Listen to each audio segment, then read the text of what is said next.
मंजिल भी जिद्दी है, रास्ते भी जिद्दी है। मंजिल भी जिद्दी है, रास्ते भी जिद्दी है, और देखते हैं कल क्या होगा। मेरा हौसला भी जिद्दी है, और रख हौसला वो मंजर भी आएगा, रख हौसला वो मंजर भी आएगा, प्यासे के पास चलकर समुंदर भी आएगा। और मेरे दोस्त, मेरे यार, मेरे हमदर्द, ये जिंदगी आपकी है, ये जिंदगी आपकी है। चाहे तो इसे बना लो और चाहे तो इसे मिटा दो, और अभी भी वक्त है। अगर कुछ पाना है तो पूरी जान लगा दो, और मेहनत इतनी खामोशी के साथ करो कि सफलता शोर मचा दे। चलिए, आज का जो टॉपिक है बहुत मोस्ट इंपॉर्टेंट टॉपिक है, आपका सोनू कुमार के ऊपर टॉपिक है। यानी कि सोनू कुमार से जो हमारा क्वेश्चन बन रहा है यहाँ पे, जो पेपर हाल में आ सकता है, उस पे हम टॉपिक उठाए हैं। देखिए, सोनू कुमार कैसे अपने अधिकार की बात करता है, उस पे हम लोग बात करेंगे। पहले आप ये बात समझिए कि सबसे पहले कि वो सोनू कहाँ का है, बिहार राज्य का है, और बिहार में वो नालंदा का है। नालंदा जहाँ पे नीतीश कुमार का पैतृक गांव है, उसी नालंदा पैतृक गांव में नीतीश कुमार आते हैं अपने पत्नी के पुण्यतिथि पे माला अर्पण करने के लिए। तो उसमें जनसभा का मतलब आयोजन भी किया गया था। उसी में वो लड़का पहुंचता है, छोटा सा बच्चा है, करीब 9 साल का बच्चा होगा, 6वीं क्लास में पढ़ता है। और उसने मांग किया नीतीश कुमार से कि सर हमको हिम्मत दीजिए, हम पढ़ना चाहते हैं। हमारे पिताजी शराब और ताड़ी पीकर हमारे पैसा को भी बर्बाद करते हैं, जो हम पैसा कमा कर लेकर आते हैं। मीडिया वाले और चौकन्ना हो गए कि ये लड़का कमा कर लेकर आता है, यानी कि इस पे तो और जुल्म हो रहा है। फिर वो बाद में बोलता है कि हम पढ़ाते हैं, ठीक है, यानी कि हम बच्चों को शिक्षा देते हैं। लोग और मतलब चकित हो गए कि इतना छोटा सा बच्चा ये पढ़ाता भी है और पढ़ता भी है और अपनी मांग भी कर रहा है अपने मौलिक अधिकार की। मौलिक अधिकार आप लोग समझिएगा कि संविधान में हमारा मौलिक अधिकार हमको मिला हुआ है, यानी कि पार्ट 3 में है। पार्ट 3 यानी कि भाग 3 में मौलिक अधिकार, जिसमें आपका 12 से 35 तक आर्टिकल्स हैं। इस पर मैं अभी डिस्कस करूंगा, पहले इसके बात को सुन लीजिए। इसने जब इतनी बात बोला कि हम पढ़ना चाहते हैं, और तब उसके बाद नीतीश कुमार का जवाब आता है कि क्या बनना चाहते हो। उस लड़के ने बोला कि सर हम IAS बनना चाहता हूँ। देखो, IAS लोग मतलब शर्ट से बोलते हैं, उसने कैसे बोला कि मैं IAS बनना चाहता हूँ, और IAS बन के अपने मतलब समाज का विकास करना चाहता हूँ। और IAS बनना बहुत बड़ी बात नहीं है, बस पढ़ने की ज़रूरत है। मतलब आप मुझे बस प्लेटफॉर्म दीजिए, मैं आगे निकल जाऊँगा। इस लड़के की जो बात, यानी कि जो हिम्मत है, उसको दाग देना पड़ेगा। ये लड़का बहुत ही होनहार बच्चा है। आप यदि इसको वीडियो को देखेंगे, बहुत सारे वीडियो इस पे बन चुका है, बहुत सारे मीडिया वाले इसको कवर किए हैं। इसको जब इसके बात को आप सुनेंगे तो लगेगा कि कोई बहुत बड़ा कोई मतलब आदमी बात को अपने पेश कर रहा है, रख रहा है। कहाँ से रख रहा है? शिक्षा वह शेरनी का दूध है, जो पीता है वही दाढ़ता है। समझिए इसी बात को, यहाँ पे ये एकदम फिट लागू होता है कि शिक्षा वह शेरनी का दूध है, जो पिएगा वही दहाड़ेगा। यानी कि वो लड़का शिक्षा पिया है और वो दहाड़ेगा और सब लोग सुनेंगे। देखिए, सुनिए, समझिए। उसने जब इतनी सी बात बोला कि सर हम पढ़ना चाहते हैं, और हम पढ़ना चाहते हैं, और सरकारी स्कूल में नहीं पढ़ना चाहते हैं, हम प्राइवेट स्कूल में पढ़ना चाहते हैं। सरकारी स्कूल के टीचर को इंग्लिश भी नहीं पढ़ना आता है, वो मिला कर पढ़ता है। यानी कि बिहार सरकार के सीधा मुंह पे तमाचा मारा उस लड़के ने। और यहीं तक नहीं, उसके बहुत सारे वीडियो बनते हैं, और आप उसके वीडियो को देखेंगे तो आप देख पाएंगे कि वो कितनी मतलब सिंसियरली बात करता है लड़का, और मतलब एकदम नाबालिग है। जिस उम्र में लड़का खेलता है, उस उम्र में वो पढ़ने की बात करता है, यानी कि बहुत बड़ी बात है। सुनिए, उसी पे ये टॉपिक है, उस लड़के पे। यानी कि उस लड़के ने जो टॉपिक छेड़ा है, वो टॉपिक छेड़ा है मौलिक अधिकार की, और यहाँ पे हम मौलिक अधिकार को आपको कवर करूँगा। मौलिक अधिकार मतलब फंडामेंटल राइट। फंडामेंटल राइट क्या है? देखिए, फंडामेंटल राइट जो है वो आपको मिलता है कहाँ से? आपके संविधान से, इंडिया के संविधान से। और इंडिया का जो जब संविधान बन रहा था तो उस समय इसको लिया गया था कहाँ से? अमेरिका के संविधान से। तो सुनिए, जो फंडामेंटल राइट है वो 12 से कहाँ तक है?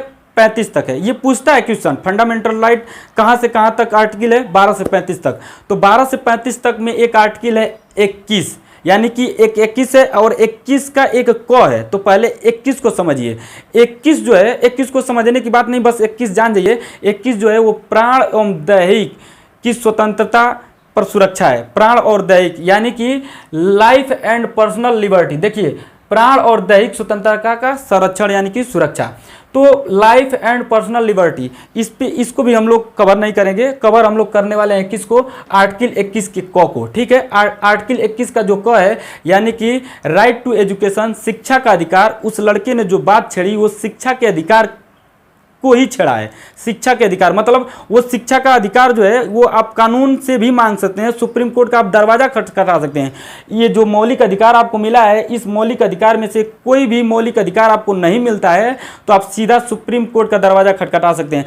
आपको कोई भी शक्ति इस मौलिक अधिकार को छीन नहीं सकती है। भारत की कोई भी शक्ति नहीं छीन सकती है, बात को ध्यान रखिए। भारत का कोई भी शक्ति आपसे छीन नहीं सकती है, चाहे वो कैसा भी नागरिक हो, गरीब हो, अमीर हो, छोटा हो, बड़ा हो, कोई भी मतलब बच्चा पैदा हो गया ना, उसका वो मौलिक अधिकार हो गया। ये जितना मौलिक अधिकार कहाँ से 12 से 35 तक, 12 से 35 आपको जानने की बहुत आवश्यकता है। मैं किसी दिन इसको वीडियो में लेता हूँ। बस आज का वीडियो जो टॉपिक है वो बस आर्टिकल 21 का क ही है। देखिए 21 का क जो है यानी कि राइट टू एजुकेशन, शिक्षा का अधिकार, ये व्याख्या क्या करता है। तो चलिए आइए हम लोग आर्टिकल 21 के क को देखते हैं। देखिए आर्टिकल जो 21 का क है ये पहले हमारा मूल संविधान में नहीं था, ये इसको बाद में 86वां संविधान संशोधन 2002 में इसको जोड़ा गया। और जब इसको जोड़ा गया तो इससे 3-4 आर्टिकल प्रभावित हुए, ठीक है, उसको भी हम यहीं पे लगे हाथ देख लेंगे। पहले आप आर्टिकल 21 के क को देखिए। आर्टिकल 21 के क को सोनू कुमार ने छेड़ दिया जब, तो उस पर बहुत सारे लोग डिस्कस किए, बात किए, उससे जाकर मीडिया वाले बहुत क्लोजली बात किए। आप उसके जब वीडियो को देखेंगे तो आप पाएंगे कि बहुत वो लड़का सिंसियरली बात करता है, ठीक है। वो तो बात मतलब देखिए वो शिक्षा लिया है, ठीक है, इसलिए वो उतना बात करता है। इसीलिए कहते हैं आप लोग भी शिक्षा को ग्रहण कीजिए, आप लोग भी अपने मूल अधिकार को समझिए, मौलिक अधिकार को समझिए और समझ के उसी हिसाब से आप अपना काम कीजिए।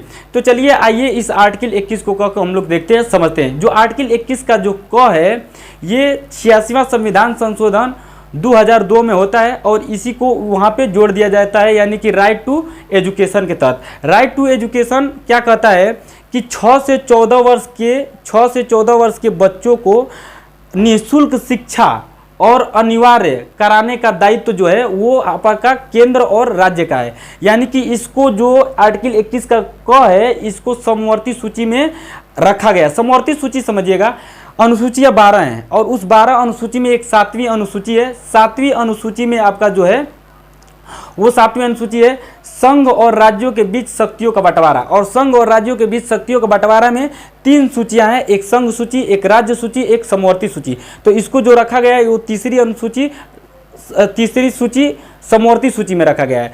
अब सुनिए, देखिए जो पहली है संघ सूची, ये क्या कहता है। संघ सूची में सिर्फ और सिर्फ कानून जो बनाने का अधिकार है वो आपको है किसका, संघ मतलब केंद्र को। और राज्य सूची जो है वो राज्य सूची में सिर्फ और सिर्फ कानून जो बनाएगा वो राज्य सरकार ही उसमें कानून बनाएगा, उसमें आपका केंद्र नहीं हस्तक्षेप करेगा। लेकिन जो समवर्ती सूची है इसमें दोनों लोगों को मिलकर कानून बनाने का अधिकार प्राप्त है। और उसमें यह भी बोला गया है कि दोनों लोग मिलकर कानून बनाएंगे, लेकिन अगर मान लीजिए कि राज्य और केंद्र दोनों को आपत्ति होती है तो जो मान्य होगा कानून वो केंद्र का ही मान्य होगा। आप इस प्रकार से समझिए कि यदि कोई 2 लोग लड़के हैं आपस में कोई चीज़ बंटवारा कर रहे हैं तो छोटका नहीं मान रहा है, लेकिन जो बड़का है मारेगा 2 तमाचा खींच के तो छोटका तुरंत भन भन मानेगा, मतलब कहेगा हाँ हाँ ठीक है इसी तरह बंटवारा होगा।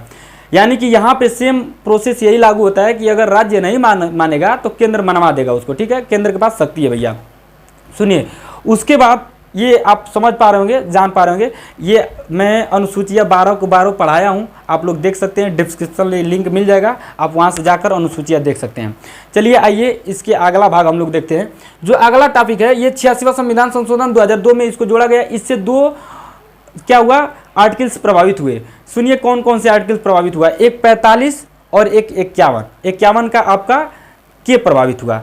देखिए कैसे कैसे। आप 45 पहले देखिए, जो 45 आर्टिकल है ये आपका राज्य के नीति निर्देशक तत्व में है। राज्य का नीति निर्देशक तत्व आपका भाग है वो आपका चौथा भाग है, राज्य के नीति निर्देशक तत्व, यानी कि आपका इंग्लिश में इसको बोलेंगे directive principle of state policy. Directive principle of state policy, इसको आप शॉर्टकट में बोलते हैं DPSP, ठीक है, शॉर्टकट में DPSP। यहाँ से आप निकालेंगे उसका प्रथम लेटर तो DPSP हो जाएगा।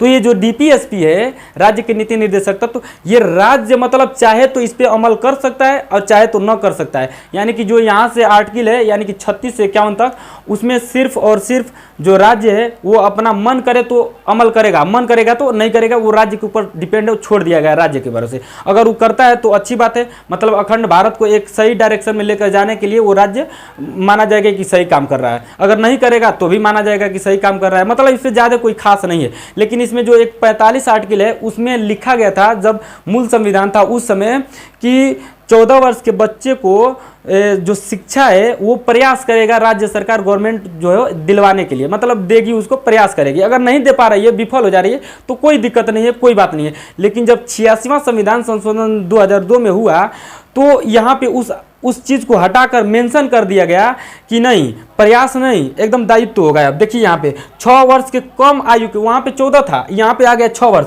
6 वर्ष से कम आयु के बच्चों की जो बाल्यावस्था की देखभाल और शिक्षा का प्रावधान करेगा कौन? State government. यहाँ पे समझिएगा 6 वर्ष से कम, मतलब जो 6 वर्ष का जो बच्चा होता है बाल्यावस्था, उसको देखने का कार्यभार और भरण पोषण भी करेगा। अब जो लोग देखे होंगे कि सरकारी स्कूलें होते हैं उनमें मिड डे मील मिलता है, यानी कि उसमें तरह तरह के खाने मतलब सप्ताह में 7 दिन में तरह तरह के खाने मिलते हैं, यानी कि वो भरण पोषण का काम कर रहा है, इसी आर्टिकल के तहत करता है गवर्नमेंट। ठीक है, कोई भी स्टेट इसी आर्टिकल के तहत करता है, वो अपने मन से नहीं करता, अपने मन से करना रहेगा तो नहीं करेगी। समझिएगा, इसको मैंने काट दिया है क्योंकि ये पहले था। ठीक है, पहले प्रयास करेगा, मैंने पहले प्रयास करेगा था ऐसा 14 वर्ष तक के बालकों के लिए शिक्षा देने के लिए। अब इसको हटाकर प्रयास नहीं करना है, 6 वर्ष से कम आयु के बच्चों की बाल्यावस्था की देखभाल और शिक्षा का प्रावधान करेंगे। ठीक है, ये आ गया। इस बात को समझ पा रहे होंगे, तो ये उतना खास यहाँ पे नहीं लागू होता है। जब सोनू कुमार जो जिस बात को बोलते हैं, वो जो लड़का है जब बोला कि हमारे पिताजी शराब पीते हैं, ठीक है, और वो ताड़ी पीते हैं, और जो मैं पैसा शिक्षा दे कर लेकर जाता हूँ घर पे, उसको भी वो मतलब पी पा कर खराब कर देते हैं, मतलब उड़ा देते हैं, मैं शिक्षा नहीं ले पाता हूँ। यानी कि और एक बात ये भी बोला, देखिए वो तो राज्य का वहाँ पे कानून अपना वो करके और उसको जेल में डाल सकते हैं, उनके पिताजी को, सोनू के, लेकिन ऐसा उसका कहने का ये तात्पर्य नहीं था कि आप हमारे पिताजी को मतलब दंड दीजिए, ऐसा कुछ नहीं था। मतलब उसका कहने का एक तात्पर्य यही था कि मतलब हम शिक्षा नहीं ले पा रहे हैं, हमारे पिताजी जो थे हैं वो मतलब पी पा जा रहे हैं, आप हमको शिक्षा दिलवाइए किसी भी तरीके से। उसने एक बात ये भी मेंशन नहीं मतलब कहता है, क्या कहता है कि हमारे जो गार्जियन है, पेरेंट्स है, वो शिक्षा नहीं देना चाहते हैं। ठीक है, शिक्षा नहीं देना चाहते हैं, ये आर्टिकल यहाँ पे काम करता है। देखिए कौन सा, ये आपका 51 का ए जो है उसमें के आर्टिकल है, 51 का ए में के। देखिए जो 51 का ए है वो आपको मिलता है भाग चौथा का क, सॉरी भाग चौथा, हाँ भाग चौथा का क, यानी कि आप इसको ए भी कह सकते हैं। तो भाग चौथा का जो ए है ये आपका है मूल कर्तव्य। मूल कर्तव्य मतलब फंडामेंटल ड्यूटीज़ है आपका, ये फंडामेंटल ड्यूटीज़ है। इसमें ड्यूटीज़ में, फंडामेंटल ड्यूटीज़ में ये जो मूल कर्तव्य है ये पहले नहीं था, मूल संविधान में नहीं था, मूल संविधान में नहीं था, यानी कि इसको बाद में जोड़ा गया। 42वां संविधान संशोधन 1976 में जोड़ा गया है। देखिए यहाँ पे लिखे हैं 42वां संविधान संशोधन 1976 में इसको जोड़ा गया। और 42वां संविधान संशोधन 1976 में जब जोड़ा गया तो मूल कर्तव्य जो फंडामेंटल ड्यूटीज़ है वो सिर्फ 10 जोड़े गए थे, यानी कि 10, 51 का ए, 51 का बी, 51 का सी, 51 का डी, ऐसे करते करते तक कहाँ तक, जे तक 10 को मतलब जोड़ा गया आर्टिकल। लेकिन बाद में जब ये 86वां संविधान संशोधन, ये जो हुआ 86वां संविधान संशोधन 2002 में, तो यहाँ पे मूल कर्तव्य एक और जोड़ दिया गया है। ठीक है, ये किस में, मूल कर्तव्य में, मूल कर्तव्य जो फंडामेंटल ड्यूटीज है, इसमें एक 11वां आपका कर्तव्य जोड़ा गया। और ये 11वां जो कर्तव्य है ये 6 से 14 वर्ष के बालकों को या बच्चों को शिक्षा अभिभावकों द्वारा अवसर प्रदान किया जाएगा। मतलब उन लोगों को अवसर दिया जाएगा अभिभावक के द्वारा, अगर वो अवसर प्रदान नहीं करते हैं तो उन पर कार्रवाई हो सकता है, कानूनी कार्रवाई जो भी होगा हो सकता है। यानी कि वो जो बच्चा छेड़ा इस बात को कि हमारे गार्जियन, हमारे पेरेंट्स हमको अवसर प्रदान नहीं कर रहे हैं, मतलब हमको शिक्षा नहीं दिलवा रहे हैं, यानी कि वो इसी आर्टिकल को छेड़ा है। किसको, 51 के के क्यों, ठीक है, 51 का ए जो है वो उसमें के आर्टिकल है, उसको वो छेड़ता है। तो इस प्रकार ये आपका बात रही। और यदि आपको ये वीडियो अच्छा लगता है तो प्लीज़ इस वीडियो को लाइक ज़रूर कीजिएगा और एक शेयर ज़रूर कीजिएगा। ठीक है, शेयर कीजिएगा इस नाते कि ये जो अधिकार है ये इस मतलब जो भी इंडिया के नागरिक हैं उनको पता होना चाहिए, जो गार्जियन है उनको पता होना चाहिए। ठीक है, कि किसी के अधिकार को आप हनन नहीं कर सकते हैं, किसी के जो छोटे बच्चे होते हैं उनके अवसर को आप रोक नहीं सकते हैं, नहीं तो क्रिया आप पे भी कानूनी क्रिया हो सकता है, कानूनी कार्रवाई हो सकती है। ठीक है, तो इस वजह से, और यदि चैनल अच्छा लग रहा है, आपको लग रहा है कि आपके लिए हेल्पफुल है, तो प्लीज़ एक सब्सक्राइब जरूर कीजिएगा, आप अपने तरफ से, दूसरे की तरफ से नहीं, अपने तरफ से। और एक दो बात इसमें ध्यान दीजिएगा, कि जो आपका मौलिक अधिकार है, मौलिक अधिकार यानी कि फंडामेंटल राइट जो है, मौलिक अधिकार, ये आपका अमेरिका से लिया गया है। ठीक है, अमेरिका यानी कि विदेशी स्रोत जो मैंने आप लोगों को पढ़ाया था उसमें विदेशी स्रोत में इसको पढ़ाया है कि मौलिक अधिकार आपका कहाँ से लिया गया है, अमेरिका से लिया गया है। और जो ये राज्य की नीति निर्देशक तत्व है ये आपका आयरलैंड से लिया गया है, आयरलैंड से लिया गया है। और आयरलैंड भी इसको लिया है कहाँ से, स्पेन से लिया गया है। ठीक है, यहाँ पे मैंने लिखा है कि जो राज्य की नीति निर्देशक तत्व है, directive principle of state policy, इसको आयरलैंड से लिया गया है और आयरलैंड ने कहाँ से लिया है, स्पेन से लिया है। ठीक है, इस बात को आप लोग समझिएगा और ये भी क्वेश्चन पेपर में आया करता है। देखिए जो हम बात कर रहे थे मूल संविधान, उसका मतलब समझिएगा। मूल संविधान का मतलब 26 जनवरी 1950 को जो हमारा संविधान लागू हुआ वो हमारा मूल संविधान है। और उसके बाद जो संशोधन होता है वो मूल संविधान से अलग है। तो जो भी आपका ABCD ऐसे करके देखेंगे ना, ये समझिए देख कर कि ये मूल संविधान में नहीं था, ये संशोधन हुआ है, कोई ना कोई संशोधन हुआ है तभी ये ABCD करके आया हुआ है। ठीक है, और मूल संविधान जो है 26 जनवरी 1950, इसके पहले जब लागू हुआ, इसके पहले भी हमारा संविधान लागू हुआ था। ये पूर्ण रूप से लागू हुआ 26 जनवरी 1950 को। आंशिक रूप से कब लागू हुआ था, मतलब थोड़ा उसमें का आर्टिकल्स लागू हुआ था, 16 ही आर्टिकल्स लागू हुआ था 26 नवंबर 1949 को। ये 26 नवंबर 1949 को 16 आर्टिकल्स लागू हुआ था। ये आप पाएंगे कहाँ पे, जब आप प्रस्तावना पढ़ेंगे उसमें आप पाएंगे कि 26 नवंबर 1949 को हम शपथ लेते हैं, यानी कि उस दिन 16 आर्टिकल्स लागू होता है, उसी दिन शपथ लेते हैं लोग। और हमारा जो कुछ जो हमारे द्वारा चुने हुए प्रतिनिधित्व थे उस पर सिग्नेचर करते हैं। ये देखिए मैं पूरा पढ़ाया हूँ, पूरा डिटेल्स में डिस्कस किया हूँ।